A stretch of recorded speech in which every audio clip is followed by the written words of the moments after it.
श्री गणेशाय नमः। नमस्कार दोस्तों, ये राशिफल चंद्र राशि पर आधारित है। चंद्रमा मन का कारक है। हमारे मन पर जो भी उतार चढ़ाव आते हैं वो चंद्रमा की स्थिति लेकर आती है और इस वजह से चंद्रमा की पोजीशन हमारे रोज के जीवन को बहुत ज़्यादा प्रभावित करती है और इसके अकॉर्डिंग हमारा दिन अच्छा या बुरा जाता है। तो आइए जानते हैं इस दिन चंद्रमा आपके लिए किस तरह के परिणाम ला रहे हैं। चंद्रमा इस दिन आपकी कुंडली में 12वें भाव में रहेंगे। जी हाँ, 12वें भाव में चंद्रमा का होना अच्छा नहीं होता है। 12वें भाव में चंद्रमा के होने से इस दिन आपको कुछ सावधानियां बरतनी जरूरी होगी और साथ ही कुछ उपाय करने भी जरूरी होंगे ताकि आपका दिन अच्छा जाए। इस दिन आप मानसिक रूप से परेशान रहोगे, एनर्जी की कमी रह सकती है, कामों में अड़चनें व रुकावटें देखने को मिल सकती है। अगर आप बिजनेस करते हैं तो आज कोई महत्वपूर्ण निर्णय ना ले तो ज़्यादा अच्छा रहेगा। एक गलत निर्णय लेने से भविष्य में आपको पछताना भी पड़ सकता है। आज फिजूल के खर्चे काफ़ी हो सकते हैं, तो खर्चे पर लगाम लगाएं। लापरवाही बरतने से आज बिजनेस में किसी प्रकार का नुकसान भी हो सकता है। जी हाँ, पर अगर आप सावधानी बरतते हैं और शांति से काम लेते हैं तो नुकसान नहीं होगा। आज आपको बिजनेस संबंधी यात्राएं करनी पड़ सकती है, लेकिन यात्राएं करने के लिए समय ठीक नहीं है। यात्राओं से लाभ मिलने की संभावना काफ़ी कम रहेगी। यात्राएं टाल दे तो ज़्यादा अच्छा रहेगा। यात्रा के दौरान स्वास्थ्य भी परेशान कर सकता है, तो संभल कर रहना जरूरी होगा। नौकरी पेशा लोगों के लिए मानसिक परेशानियां रह सकती है। ऑफिस में माहौल आपके खिलाफ रहने की संभावना रहेगी। आज शांति बनाए रखें। कार्य क्षेत्र में किसी से झगड़ा फसाद हो सकता है। अगर कोई आपसे तू मैं करता भी है तो भी उस पर ध्यान ना दे, क्योंकि आज किसी भी तरह के विवाद में पड़ना आपके लिए अच्छा नहीं रहेगा। आज आप अगर अपने काम से काम रखते हैं, खुद को काम में बिजी रखते हैं तो ज्यादा अच्छा रहेगा। घर परिवार में भी परेशानियां रह सकती है। परिवार में किसी सदस्य का स्वास्थ्य बिगड़ने की संभावना रहेगी। इस वजह से खर्चा भी काफी हो सकता है। इस दिन चोट लगने की भी संभावना है, तो आपको संभल कर रहना होगा। आपके वाहन की स्पीड भी धीमी रखनी होगी। किसी भी काम में जल्दबाजी इस दिन ना करें और व्यर्थ के वाद विवाद करने से बचे। परिवार के लोगों के साथ प्यार से पेश आए। अगर लव लाइफ की बात करें तो लव लाइफ में भी किसी वजह से तनाव उत्पन्न होने की संभावना रहेगी। आज हर काम समझदारी से करें, किसी प्रकार का विवाद उत्पन्न ना होने दें। स्टूडेंट्स के लिए भी समय थोड़ा परेशानी भरा रहेगा।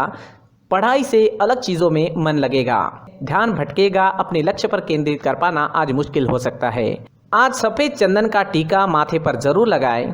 अपनी किताबों को साफ सुथरा रखें, उन पर धूल मिट्टी ना बैठने दें। हल्का भोजन करें और पढ़ाई के दौरान ब्रेक्स जरूर लें। दोस्तों, अगर आप विदेश में जॉब करते हैं, बिजनेस करते हैं तो आपके लिए दिन बहुत बढ़िया रह सकता है। वहां से धन कमाना भी आपके लिए आसान रहेगा। विदेश में पढ़ाई कर रहे हैं या विदेश में पढ़ाई के लिए जाना है तो आपके लिए दिन अच्छा रहेगा। अगर आपका कोई विदेश में रहता है तो उनसे भी आपकी बातचीत इस समय में बढ़ सकती है। तो विदेश से जुड़े मुद्दों पर आपको लाभ ही लाभ मिल रहा है, लेकिन बाकी सारे क्षेत्रों में नुकसान होने की संभावना ही रहेगी।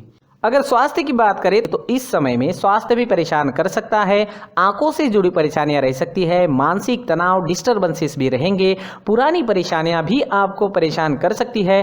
आज हल्का भोजन ले, सुबह टहलने जरूर जाए, कौवों को रोटी खिलाए, मंदिर जाकर भगवान का दर्शन लें और 1 रुपए का सिक्का गुल्लक में जरूर डालें और माथे पर चंदन या केसर का तिलक जरूर लगाएं, तो काफी हद तक परेशानियां खत्म हो जाएगी।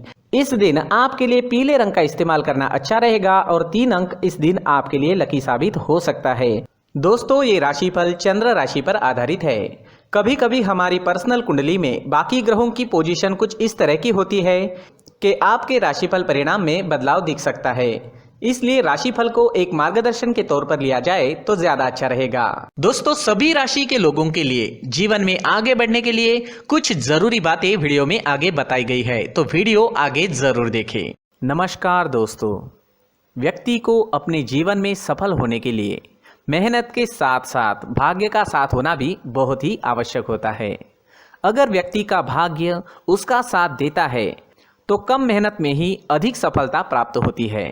परंतु कई बार ऐसा देखा गया है कि व्यक्ति के जीवन में कई ऐसी घटनाएं घटित होती है जिसकी वजह से उसको बहुत सारी परेशानियों का सामना करना पड़ता है और इस स्थिति में व्यक्ति को बिल्कुल भी समझ नहीं आता कि ऐसा क्यों हो रहा है। दरअसल आपके घर में ही कुछ ऐसी चीजें होती है जो हमारे भाग्य को प्रभावित करती है, हमारे जीवन को प्रभावित करती है। और उन चीज़ों के आसपास होते हुए भी हमें वो चीज़ें नज़र नहीं आती। वह चीज़ें हमारे चारों तरफ एक अजीब सा घेरा बनाकर रखती है, परंतु हम उसको नहीं देख पाते।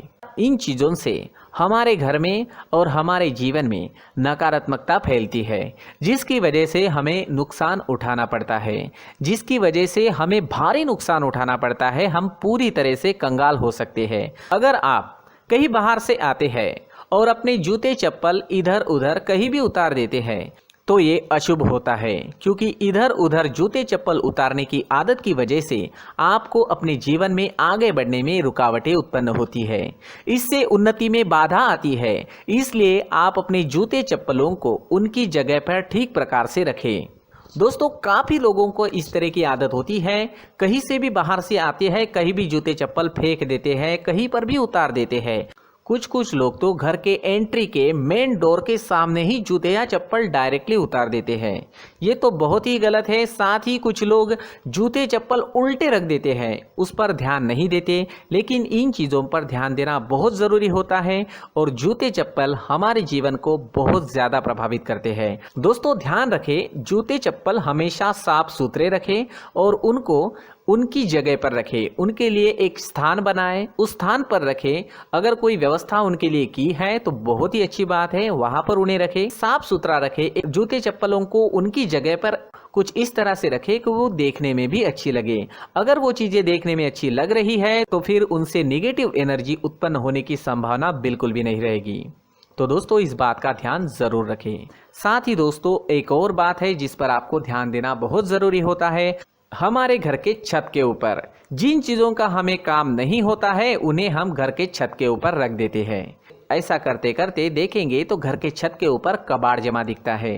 जी हाँ, जो चीज़ें हमें लगता है आगे जाके हमारे काम में आ सकती है वो हम घर के ऊपर रख देते हैं, लेकिन वो चीज़ें तो काम में नहीं आती। हमारे जीवन पर वो चीज़ें बहुत ही गहरा निगेटिव इफेक्ट डालती है। इसलिए हमारे घर के ऊपर का जो भी एरिया है वो पूरी तरह से साफ सुथरा रखें। जी हाँ, साफ सुथरा रखना है और एक भी बिना काम की चीज हमारे घर के ऊपर नहीं रखनी है।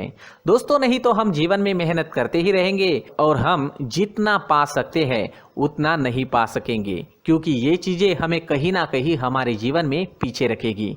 इस वजह से घर के छत को पूरी तरह से साफ रखें, पूरी तरह से साफ सुथरा रखें, क्लीन रखें। साथ ही दोस्तों, हम हमेशा देखते हैं घर के ऊपर जाने के लिए जो सीढ़ियां हैं, उन सीढ़ियों के नीचे जो जगह होती है वहां पर सामान हमेशा रख दिया जाता है। वो जगह ही ऐसी है कि सामान को खींच ही लेती है। वहां पर आपको कुछ ना कुछ सामान मिलेगा ही। जिन लोगों को पता नहीं है उनके घर आपको सामान मिलेगा ही, लेकिन जिन्हें पता है वो लोग हमेशा सीढ़ियों के नीचे की जगह साफ सुथरी रखते हैं और एक भी चीज वहां पर आपको नहीं मिलेगी। क्योंकि अगर हम सीढ़ियों के नीचे सामान रखते हैं तो हमारी उन्नति होना बहुत ही मुश्किल है। जी हाँ, सीढ़ियों के नीचे कूड़ा कचरा कबाड़ अगर हम जमा करके रखते हैं, कोई भी सामान रख देते हैं, तो उस वजह से माँ लक्ष्मी हम पर प्रसन्न नहीं होती। माँ लक्ष्मी हमारे घर में आने की संभावना बहुत ज़्यादा कम हो जाती है। तो दोस्तों, इन चीज़ों पर ध्यान रखें। हमारे घर की जो सीढ़ियाँ होती है उनके नीचे की जगह हमेशा साफ सुथरी रखें, क्लीन रखें। साथ ही दोस्तों, अगर आपके घर में ऐसी कोई चीज मौजूद है जिसका आपको काम नहीं है, जैसे टूटे फूटे बर्तन, आईना, तस्वीरें, इलेक्ट्रॉनिक सामान, सोफा, कुर्सी, टेबल, पलंग, घड़ी, झाड़ू, गमला इत्यादि, तो आप इन सामानों को अपने घर से तुरंत ही बाहर निकाल दीजिए, वरना इससे आपको बहुत बड़ी परेशानी हो सकती है। आपको ये चीजें कंगाल बना सकती है। तो घर में ऐसी चीजों का मौजूद होना शुभ नहीं माना गया है। इससे धन की देवी माता लक्ष्मी जी का प्रवेश घर में नहीं होता है।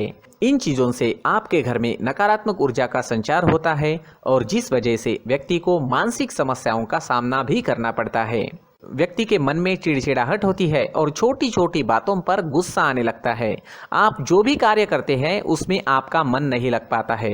इस व्यक्ति का जीवन घर में मौजूद इन चीजों की वजह से अंधकार में डूबने लगता है। इसलिए आपको घर में बिना काम की चीजें, कूड़ा कचरा नहीं रखना है। दोस्तों, एक और खास बात है, हमारे घर में मकड़ी का अगर जाला है तो वो बिल्कुल भी शुभ नहीं है। जी हाँ, वो अशुभ माना जाता है। घर में मकड़ी का जाला होना अशुभ है। इससे आपके अच्छे दिन भी बुरे दिनों में बदल सकते हैं, क्योंकि मकड़ी अपना जाल शिकार को फंसाने के लिए बनाती है। और अगर आपके घर में मकड़ी का जाला है तो इससे घर में नकारात्मक ऊर्जा का प्रभाव अधिक बनता है और वास्तुशास्त्र के अनुसार इससे सकारात्मक ऊर्जा का नाश होना शुरू हो जाता है और घर में नकारात्मक ऊर्जा बहुत ज़्यादा बढ़ जाती है। इसलिए आप अपने घर को हमेशा साफ सुथरा रखें। कम से कम 1 महीने में अपने घर के हर कोने की साफ सफाई जरूर करें। दोस्तों, मुख्य द्वार भी हमेशा साफ सुथरा रखें। मुख्य द्वार को हमेशा सजाया जाता है, क्योंकि मुख्य द्वार से ही हमारे घर में लक्ष्मी का प्रवेश होता है। तो मुख्य द्वार को साफ सुथरा रखें और सजा कर रखें तो बहुत अच्छा रहेगा। इससे मानसिक रोग और घर की परेशानियां दूर हो जाएगी, धन की कोई कमी नहीं रहेगी और इसके साथ साथ आय के नए स्रोत भी खुलने लगेंगे। इसी के साथ और कुछ चीज़ें हैं, जैसे टूटी फूटी जो भगवान की मूर्तियां होती है वो हमारे घर में नहीं रखनी चाहिए। साथ ही जो भगवान के पुराने फोटो है जो जमा करके रखे हुए होते हैं, तो दोस्तों वो चीज़ें नहीं रखनी चाहिए। जो भगवान के फोटो या भगवान की मूर्तियाँ जो घर के मंदिर में हैं, बस वहाँ तक सीमित है। अगर आपके घर के शोकेस में भी वो मूर्तियाँ रखी है, कुछ फोटो रखे थे, उन्हें भी साफ करते रहना चाहिए। जिन चीज़ों को हम मेंटेन नहीं कर पाते, साफ नहीं रख पाते, उन चीज़ों को घर से हटा देना ही आपके लिए अच्छा रहेगा। साथ ही दोस्तों, कुछ तस्वीरें हैं, जैसे डूबते नाव की तस्वीर या फिर झगड़े की तस्वीर या फिर कुछ ऐसी तस्वीरें होती है जो देखते ही हमें समझ में आ जाता है कि ये तस्वीर नेगेटिविटी दर्शा रही है। इस तरह की तस्वीर भी आपको आपके घर में नहीं रखनी है। जी हाँ, इस तरह की तस्वीर लगाने से भी हमारे जीवन में उसी तरह की घटनाएं घटित होना शुरू हो जाता है। हर एक चीज़ हमारे घर की हम पर प्रभाव डाल रही है। इस तरह के बदलाव आप आपके घर में ज़रूर करें। धन्यवाद।